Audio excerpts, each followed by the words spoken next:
Classic Ghost Stories. Read by David Rintoul, Nigel Davenport, Andrew Sachs, and Rula Lenska. Angeline, or The Haunted House, by Emile Zola. Almost 2 years ago now, I found myself riding on my bicycle along a deserted country lane in the region of Orgeval, just north of Poissy, when I was greatly surprised by the sudden appearance, quite close to the road, of a large house. I alighted from my machine in order that I might see it more clearly. It stood there under the grey November sky as the cold wind swept the fallen leaves, a brick-built house of no special character in the middle of a vast garden filled with elderly trees. But what made it unusual was the awful state of abandon in which it had been left. It must have been uninhabited for some 30 or 40 years. Through the course of many winters, bricks had worked loose from the cornices and by the window frames, allowing an invasion of moss and lichens. Below the front door, the stone steps, broken by the frosts and guarded by nettles and brambles, seemed to present a threshold to desolation and death. What once had been a flower bed was now scarcely recognizable under the rampant growth of weeds. Whole paths had been devoured by voracious plants. The shrubberies had reverted to the character of virgin forests. I was presented with an impression of wild vegetation, such as one finds in an abandoned cemetery, and all that day under the damp shade of ancient trees whose last leaves were being carried off by the autumn wind crying its sad complaint. My heart was heavy with a dull fear, yet I was held by a need to know and sympathize with all I could feel around me of unhappiness and suffering. Then, having finally made my decision to leave, and having perceived beyond the way, in the fork of 2 roads, a sort of inn, a poor place where one could buy a drink, I went in, resolved to satisfy my curiosity by encouraging the local people to talk. The only person I found was an old woman who served me a glass of beer with a great deal of complaining. She complained that she found herself here on this forgotten road where not 2 cyclists a day would pass. She talked aimlessly, related the story of her life, revealed that she was known as Mère Toussaint, that she had come from Vernon with her man in order to take over the inn, that at first things had not gone too badly, but that since she was widowed, everything had gone from bad to worse. When I started to ask her about the nearby house, she suddenly became more circumspect, regarding me with a suspicious eye, as if I were attempting to tear from her some awful secret. "Oh, you mean La Sauvagière, the haunted house, as they call it around here. Oh, I know nothing of that, monsieur. That goes back before my time. I shall have been here just 30 years next Easter, and that all goes back nearly 40 years. When we came out here, the house was already more or less in the state you see it in now. Summers pass and winters pass, and no one sees anything move in there." "But," I asked, "why hasn't it been sold?" "Oh, why indeed? How should I know?"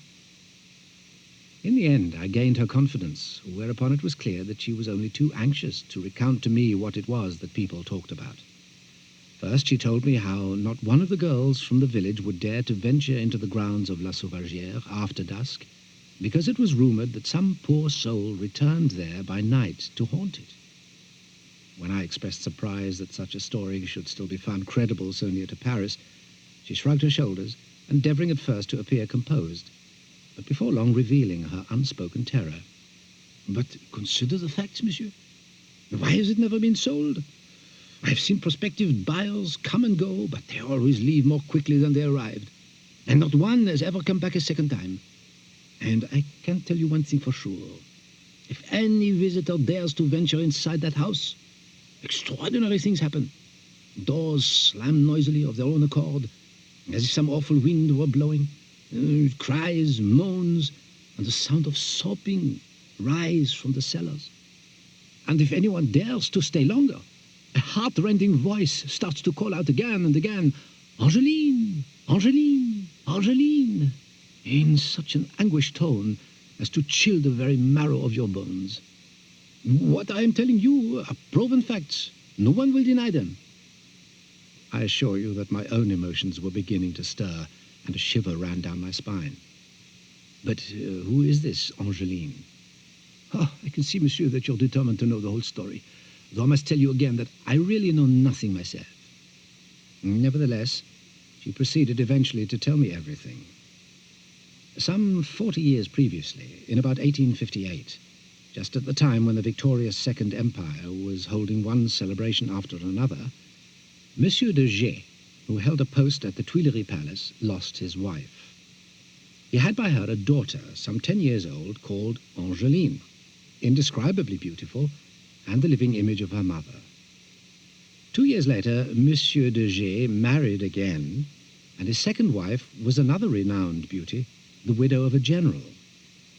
Apparently, following this second marriage, a terrible jealousy grew up between Angeline and her stepmother, the one grief-stricken to see her mother already forgotten, her place in the family so quickly usurped by this outsider, the other obsessed to distraction by the idea of having constantly before her this living portrait of a woman she feared she could never cause to be forgotten. La Sauvagère belonged to the new Madame de G, and it was there, so the story went, that one evening, on seeing the father lovingly embrace his daughter, in her jealous rage, she struck the little girl such a blow that the wretched child fell to the floor dead, her neck broken. The end of the story was gruesome. The distraught father consented to bury his daughter himself in one of the cellars of the house in order to save the murderess. The body of the child remained hidden there for years, while the story was put about that she had gone away to an aunt's. Then one day, the howling of a dog who was found feverishly scratching at the ground caused the crime to be discovered, although the scandal of the discovery was subsequently suppressed by the Tuileries authorities. Now, both Monsieur and Madame de G were dead, but Angeline still returned every night to answer the call of the pitiful voice which summoned her from the mysterious world beyond the darkness. No one will deny what I have told you, concluded the old woman. It is all as true as I'm standing here. Why should that story have become fixed in my mind until it became an agonizing obsession? The dead child haunted my thoughts. Sweet, tragic Angeline, summoned every night for 40 years by a voice whimpering among the empty rooms of the abandoned house. So, for the first 2 months of the winter, I set about doing some research. Obviously, if ever such a disappearance, such a dramatic happening, had been noised abroad, the newspapers of the time would surely have spoken of it. I searched through the collections in the National Library without success. There was not a line which could have been linked with such a story. Then I questioned people who might have known something of the time, employees of the Tuileries.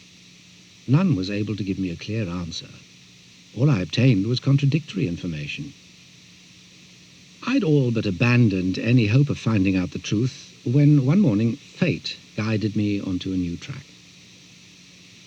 Every 2 or 3 weeks, out of a feeling of comradeship, affection, and admiration, it was my habit to visit the elderly poet V, who died last April, aged 70. For many years his legs had been paralyzed, and he was restricted to an armchair in his little studio in the Rue Assas, the window of which looked out onto the Luxembourg Gardens. He was coming to the end of a life of dreaming. He'd lived by his imagination and created for himself a fabulous palace where, far from the real world, he had loved and suffered. It would be wrong to say that he never told the truth, but the fact is that he was forever inventing, with the result that one never quite knew where reality ended for him and where illusion began. Thus I found myself that day chatting with him by the window in his tiny room, warmed as always by a blazing fire. For some reason, I suddenly found myself telling him of La Sauvagère and the story which still preoccupied me, the father's remarriage, the stepmother's evil jealousy of the little girl who was the living portrait of her mother, the clandestine burial in the cellar. I used to know Monsieur G very well, he said slowly. I knew his first wife, a divinely beautiful woman. I knew his second wife also, whose beauty was every bit as dazzling. I also knew Angeline, but things did not quite happen as you have said. I became very excited. Was it here, then, the unexpected truth I had despaired of ever knowing? At first I was only too ready to believe what he was about to tell me, and I replied, "Oh, my dear friend, what a service you will render me. At last my poor heart will be eased. Tell me quickly. I must know everything." But he was not listening to me. He was still gazing distractedly into the distance. When at last he spoke, it was as if in a dream, as if he had created the beings and the things he evoked for me. Angeline, by the age of 12, already possessed a woman's power to love, with all its capacity to feel joy and pain. It was she who became insanely jealous of her father's new wife, whom she saw daily in his arms. Every night she heard her mother calling her from the grave, and one night, determined to be reunited with her, no longer able to stand the pain, already dying from an excess of love, this little girl of 12 years thrust a knife into her heart. I cried out, "Good heavens, can that really be?" He went on without hearing me. "Imagine with what terror Monsieur and Madame de G discovered Angeline next morning in her bed, the knife plunged into her breast right up to the handle. They were due to leave for Italy the following day, and there was nobody left in the house other than an elderly maid who had brought up the child. In their panic that they might be accused of a crime, they had the old maid help them bury the young body in a corner of the conservatory behind the house at the foot of a giant orange tree. And there it was that it was found when, after the death of both parents, the old maid told her story." By this time some doubts had begun to enter my mind, and I looked at him anxiously, asking myself whether he was fabricating. "But," I asked, "do you believe that Angeline really could return again every night in order to answer the heart-rending cry of the mysterious voice?" "Return again, my friend? But everyone returns again. Why shouldn't the soul of the poor child inhabit again the place in which he has both loved and suffered? If a voice is heard calling her, then life has not yet begun again for her. But it will do, be assured of that, for everything begins again. Love is never lost, nor beauty. Angeline, Angeline, Angeline. One day she will live again, in the sun, on the flowers." I was now neither convinced nor comforted. My old friend V had done nothing but increase my discomposure. It was evident that he was fabricating. "You are sure that everything you've told me is the absolute truth?" I ventured. "Of course it is the truth. Is not everything to do with the infinite the truth?" A year and a half went by. Again and again I would hear at a certain hour, first far away, then entering my conscious mind, that desperate cry, "Angeline, Angeline, Angeline," and it would leave me trembling, full of new doubts, tortured by the need to know. I cannot say how it came about that one glorious June evening I found myself once more on my bicycle in the deserted lane by La Sauvagière. Had I consciously wished to see it again? Or was it an instinct which had directed me to turn off the main road and return to these parts? It was close on 8 o'clock, at the end of one of the longest days of the year. As on the first occasion when I arrived before La Sauvagière, astonishment caused me to jump down from my machine. For a moment I hesitated. Was this the same place? A fine new gate shone in the light of the setting sun. The garden walls had been restored, and the house, which I could barely perceive behind the trees, seemed to me to regain the joyful gaiety of youth. Was this then the promised resurrection? Had Angeline returned to life in answer to that distant voice? I was standing amazed in the roadway when Mère Toussaint appeared, bringing home her cow. So, they weren't afraid? I asked, motioning towards the house. She recognized me. Ah, monsieur, there are those who would trample on God himself. The house was bought over a year ago. It was a painter that did it, the artist B. And you know what these artists will do? Whereupon she moved on with her cow, adding, well, we shall just have to wait and see what happens. The painter B, that delicate, inventive artist who portrayed so many delightful Parisiennes. I knew him slightly. We'd shaken hands at the theatre, in exhibitions, places where one runs into people. Suddenly I was overcome by an irresistible desire to beg him to tell me what he knew of the truth about this Sauvagère, whose mystery obsessed me. Without further thought, I wheeled my bicycle over to an old tree and rang at the door. There appeared a servant to whom I gave my card and who bade me wait a moment in the garden. My surprise increased when I looked around me. The facade of the house had been repaired. No more cracks, no dislodged bricks. The living room windows were smiling behind their white lace curtains. The garden had been cleared of its nettles and brambles. The flower bed had reappeared like a gigantic scented bouquet. The ancient trees had acquired new youth in their peaceful old age. When the servant reappeared, he led me into a drawing room, informing me that his master would be back before long. I was ready to wait for hours. I passed the time examining the room in which I found myself. Before long, it was almost completely dark. Seated in the shadows, I started to relive the whole tragic story. Had Angeline been murdered? Had she thrust a knife into her own heart?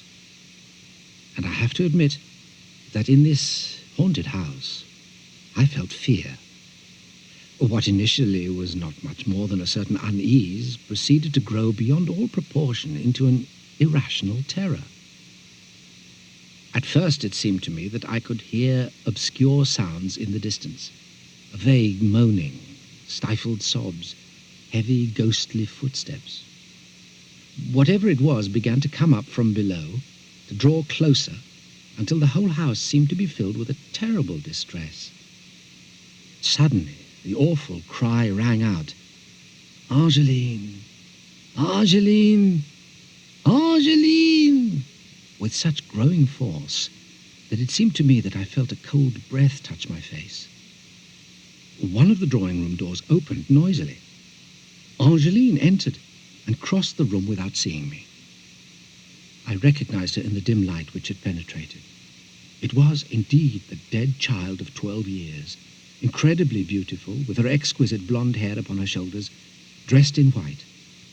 She passed by in silence, abstracted, and disappeared through another door, while once again the voice called out, this time from further off, "Angeline! Angeline! Angeline!" I was left there standing with sweat on my forehead in a state of horror.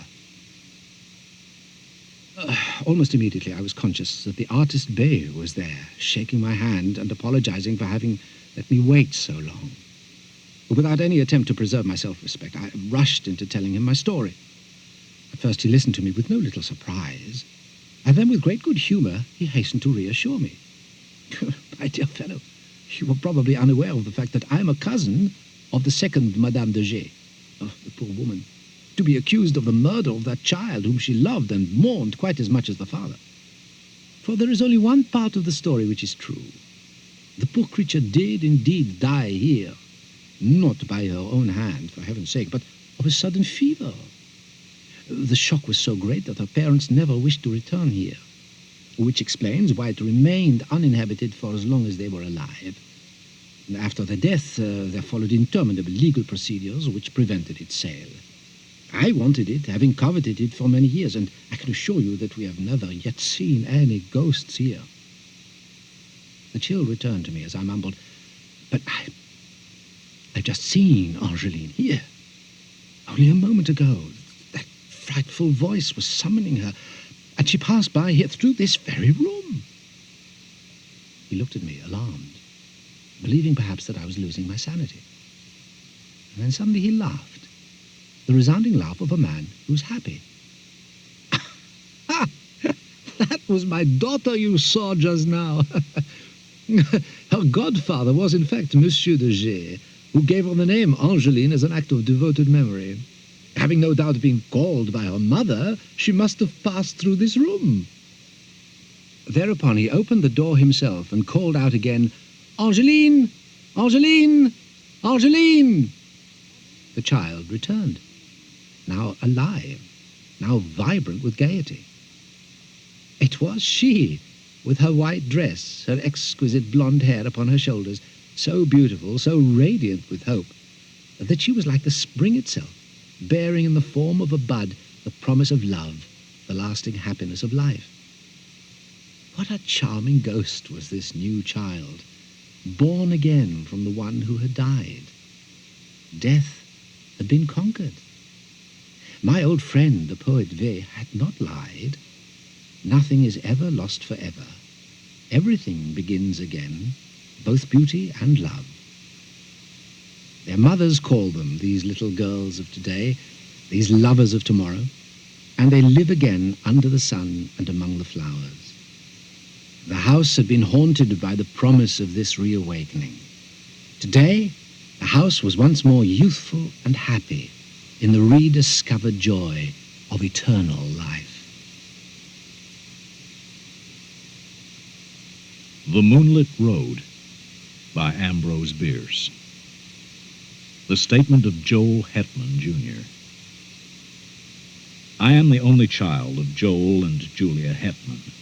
The one was a well-to-do country gentleman, the other a beautiful and accomplished woman to whom he was passionately attached, with what I now know to have been a jealous and exacting devotion. The family home was a few miles from Nashville, Tennessee, a large, irregularly built dwelling a little way off the road in a park of trees and shrubbery. At the time of which I write, I was 19, a student at Yale. One day I received a telegram from my father of such urgency that, in compliance with its unexplained demand, I left at once for home. At the railway station in Nashville, a distant relative awaited me to apprise me of the reason for my recall. My mother had been barbarously murdered. Why and by whom, none could conjecture. But the circumstances were these. My father had gone to Nashville, intending to return the next afternoon. Something prevented his accomplishing the business in hand, so he returned on the same night, arriving just before the dawn. In his testimony before the coroner, he explained that having no latchkey, and not caring to disturb the sleeping servants, he had, with no clearly defined intention, gone around to the rear of the house. As he turned the angle of the building, he heard a sound as of a door gently closed, and saw in the darkness, indistinctly, the figure of a man, which instantly disappeared among the trees. The hasty pursuit and brief search of the grounds, in the belief that the trespasser was someone secretly visiting a servant, proving fruitless, he entered at the unlocked door and mounted to my mother's chamber. Its door was open, and, stepping into black darkness, he fell headlong over some heavy object on the floor. It was my poor mother, dead of strangulation by human hands. Nothing had been taken from the house. The servants had heard no sound, and, excepting those terrible finger marks upon the dead woman's throat, dear God, that I might forget them, no trace of the assassin was ever found. I gave up my studies and remained with my father, who naturally was greatly changed. Always of a sedate, taciturn disposition, he now fell into so deep a dejection that nothing could hold his attention. Yet anything, footfall, the sudden closing of a door, aroused in him a fitful interest. One might have called it an apprehension. I suppose he was what is called a nervous wreck. As to me, I was younger then than now. There is much in that. Unacquainted with grief, I knew not how to appraise my bereavement. I could not rightly estimate the strength of the stroke. One night, a few months after the dreadful event, My father and I walked home from the city. The full moon was about 3 hours above the eastern horizon. The entire countryside had the solemn stillness of a summer night. Black shadows of bordering trees lay athwart the road, which, in the short reaches between, gleamed a ghostly white. As we approached our dwelling, whose front was in shadow, and in which no light shone, my father suddenly stopped and clutched my arm, saying, hardly above his breath, "God, God, what is that?" "I hear nothing," I replied. "But see, he said, pointing along the road directly ahead. I said, "Nothing is there." "Come, Father, let us go in. You were ill." He had released my arm and was standing, rigid and motionless, in the center of the illuminated roadway, staring like one bereft of sense. His face in the moonlight showed a pallor and fixity inexpressibly distressing.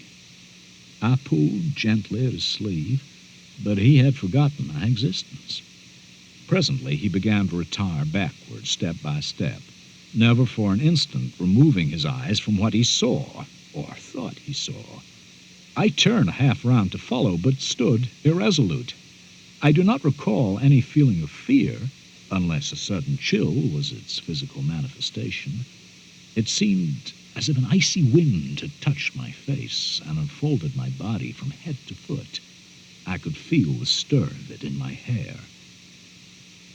At that moment, my attention was drawn to a light that suddenly streamed from an upper window of the house.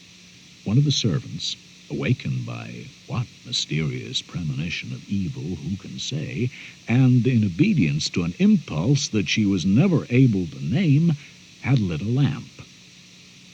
When I turned to look for my father, he was gone. And in all the years that have passed, no whisper of his fate has come across the borderland of conjecture from the realm of the unknown. The statement of Caspar Grattan. Today I'm said to live. Tomorrow, here in this room, will lie a senseless shape of clay that all too long was I. If anyone lift the cloth from the face of that unpleasant thing, it will be in gratification of a mere morbid curiosity. Some, doubtless, will go further and inquire, who was he? In this writing, I supply the only answer that I'm able to make, Caspar Grattan. That should be enough. The name has served my small need for more than 20 years of a life of unknown length. True, I gave it to myself, but lacking another, I had the right. In this world, one must have a name. It prevents confusion, even when it does not establish identity. Some, though, are known by numbers, which also seem inadequate distinctions. One day, for illustration, I was passing along a street of a city far from here when I met two men in uniform, one of whom, half posing and looking curiously into my face, said to his companion, "That man looks like 767. Something in the number seemed familiar and horrible. Moved by an uncontrollable impulse, I sprang into a side street and ran till I fell exhausted in a country lane. I've never forgotten that number, and always it comes to memory attended by gibbering obscenity, peals of joyless laughter, the clang of iron doors. So, I say a name, even if self-bestowed, is better than a number. In the register of the Potter's Field, I shall soon have both. Of him who shall find this paper, I must beg a little consideration. It is not the history of my life. The knowledge to write that is denied me.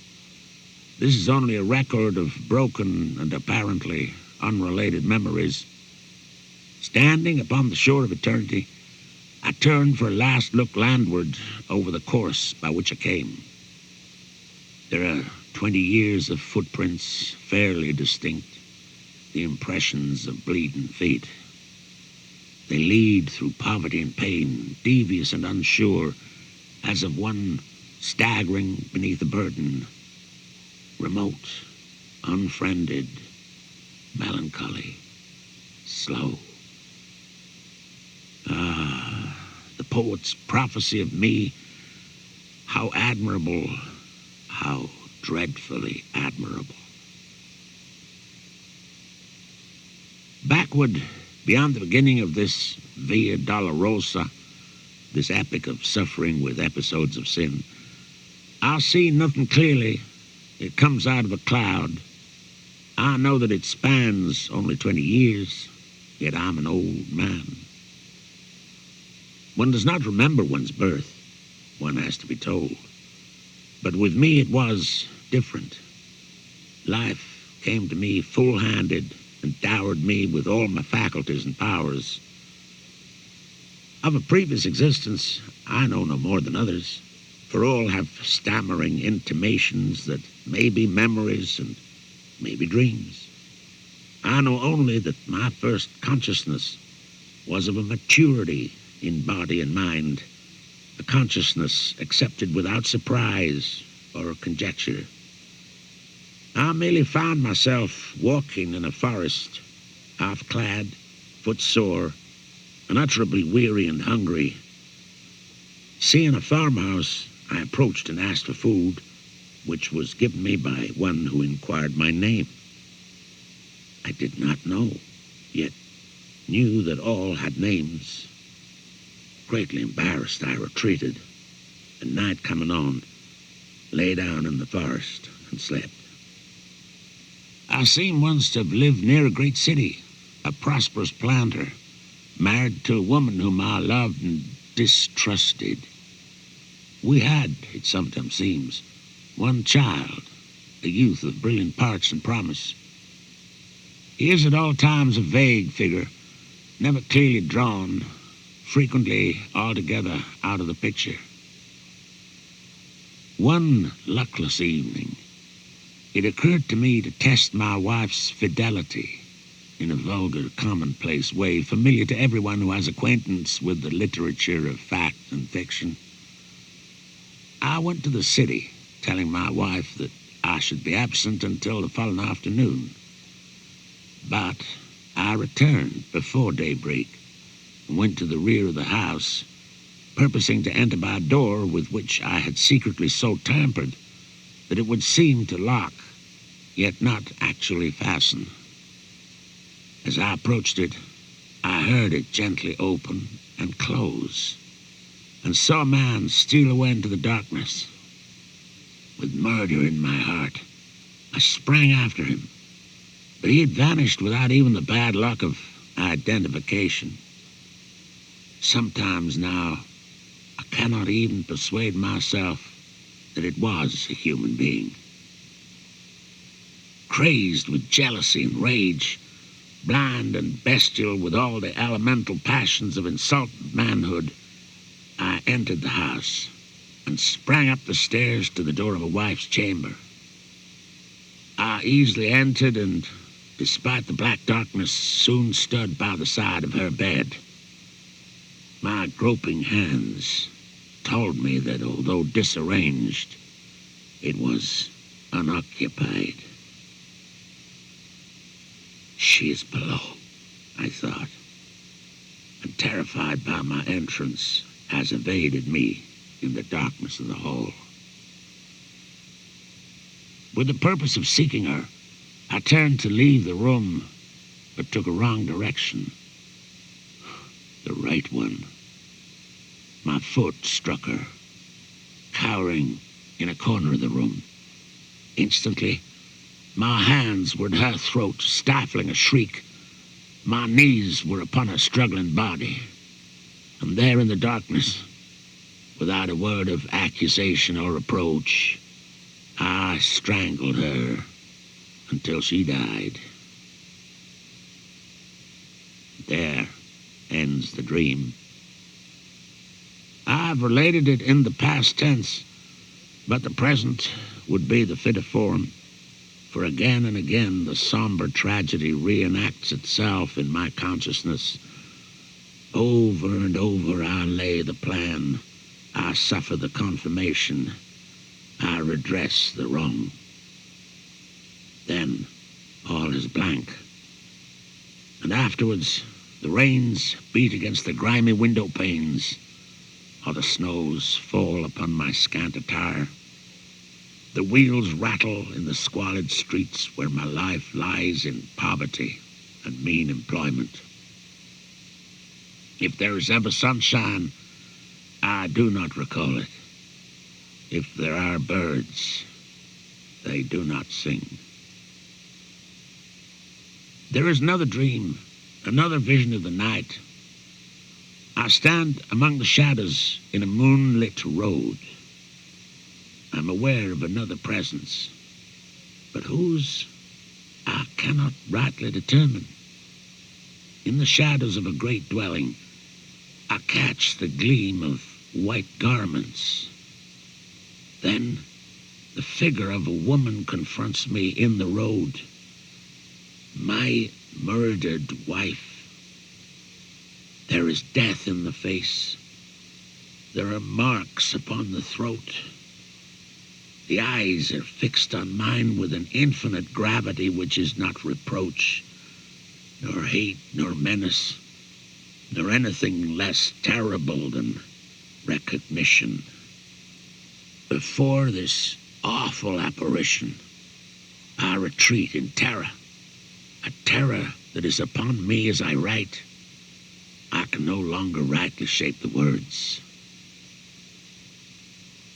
Now I'm calm, but truly there is no more to tell. The incident ends where it began, in darkness and in doubt. Yes, I'm again in control of myself, the captain of my soul. But that is not respite. It is another stage and phase of expiation. My penance, constant in degree, is mutable in kind. One of its variants is tranquility. After all, it is only a life sentence. To hell for life. That is a foolish penalty. The culprit chooses the duration of his punishment. Today, my term expires. The statement of the late Julia Hetman through the medium Bay Rolls. I had retired early and fallen almost immediately into a peaceful sleep, from which I woke with that indefinable sense of peril, which is, I think, a common experience in that other earlier life. My husband, Joel Hetman, was away from home. The servants slept in another part of the house, but these were familiar conditions. They had never before distressed me. Nevertheless, the strange terror grew so insupportable that, conquering my reluctance to move, I sat up and lit the lamp at my bedside. Contrary to my expectation, this gave me no relief. The light seemed rather an added danger, for I reflected that it would shine out under the door, disclosing my presence to whatever evil thing might lurk outside. You that are still in the flesh, subject to horrors of the imagination, think what a monstrous fear that must be which seeks in darkness security from malevolent existences of the night. That is to spring to close quarters with an unseen enemy. Extinguishing the lamp, I pulled the bedclothing about my head and lay trembling and silent, unable to shriek, forgetful to pray. In this pitiable state, I must have lain for what you call hours. With us, there are no hours. There is no time. At last, It came, a soft, irregular sound of footfalls on the stairs. They were slow, hesitant, uncertain, as of something that did not see its way. To my disordered reason, all the more terrifying for that, as the approach of some blind and mindless malevolence to which there is no appeal. I even thought that I must have left the hall lamp burning, and the groping of this creature proved it a monster of the night. This was foolish and inconsistent with my previous dread of the light, but what would you have? Fear has no brains. It is an idiot. The dismal witness that it bears and the cowardly counsel that it whispers are unrelated. We know this well. We who have passed into the realm of terror, who skulk in eternal dusk among the scenes of our former lives, invisible even to ourselves and one another, yet hiding forlorn in lonely places, yearning for speech with our loved ones, yet dumb, and as fearful of them as they are of us. Sometimes the disability is removed, the law suspended. By the deathless power of love or hate, we break the spell. We are seen by those whom we would warn, console, or punish. What form we seem to bear to them, we know not. We know only that we terrify even those whom we most wish to comfort, and from whom we most crave tenderness and sympathy. Forgive, I pray you, this inconsequent digression by what was once a woman. You who consult us in this imperfect way, you do not understand. You ask foolish questions about things unknown and things forbidden. Much that we know and could impart in our speech is meaningless in yours. You think that we are of another world. No. We have knowledge of no world but yours, though for us it holds no sunlight, no warmth, no music, no laughter, no song of birds, nor any companionship. Oh, God, what a thing it is to be a ghost, cowering and shivering in an altered world, a prey to apprehension and despair. No, I did not die of fright. The thing turned and went away. I heard it go down the stairs, hurriedly, I thought, as if itself in sudden fear. Then I rose to call for help. Hardly had my shaken hand found the doorknob when, merciful heaven, I heard it returning. Its footfalls as it remounted the stairs were rapid, heavy, and loud. They shook the house. I fled to an angle of the wall and crouched upon the floor. I tried to pray. I tried to call the name of my dear husband. Then I heard the door thrown open. There was an interval of unconsciousness, and when I revived, I felt a strangling clutch upon my throat, felt my arms beating feebly against something that bore me backwards, felt my tongue thrusting itself from beneath my teeth. And then I passed into this life. No, I have no knowledge of what it was. The sum of what we knew at death is the measure of what we know afterward of all that went before. Of this existence we know many things, but no new light falls upon any page of that. In memory is written all of it that we can read. What I am about to relate happened on a night. We know when it is night, for then you retired to your house and we can venture from our places of concealment to move unafraid about our old homes, to look in at the windows, even to enter and gaze upon your faces as you sleep. I had lingered long near the dwelling where I had been so cruelly changed to what I am, as we do, while any that we love or hate remain. Vainly I had sought some method of manifestation, some way to make my continued existence and my great love and poignant pity understood by my husband and son. Always, if they slept, they would wake, or if in my desperation I dared approach them when they were awake, would turn towards me the terrible eyes of the living, frightening me by the glances that I sought from the purpose that I held. On this night, I had searched for them without success, fearing to find them. They were nowhere in the house, nor about the moonlit lawn, for though the sun is lost to us forever, the moon, full-orbed or slender, remains to us. I left the lawn and moved in the white light and silence along the road, aimless and sorrowing.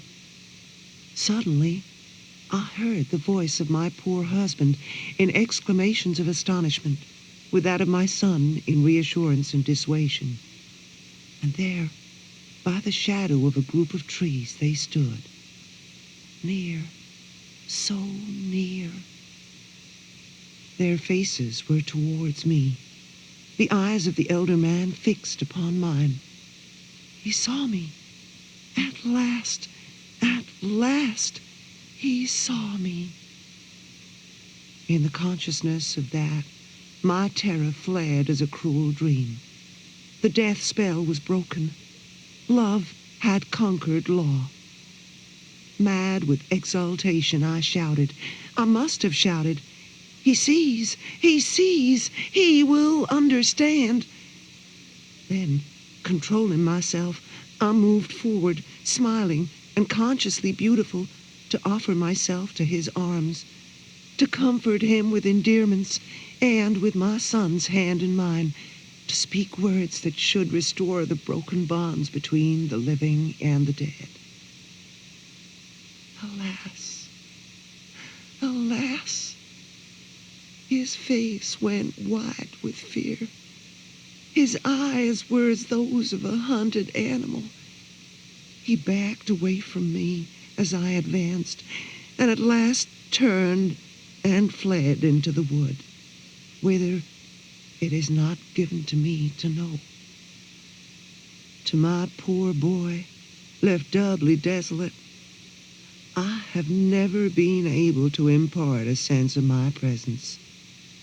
Soon he, too, must pass to this life invisible and be lost to me forever. End of side 1.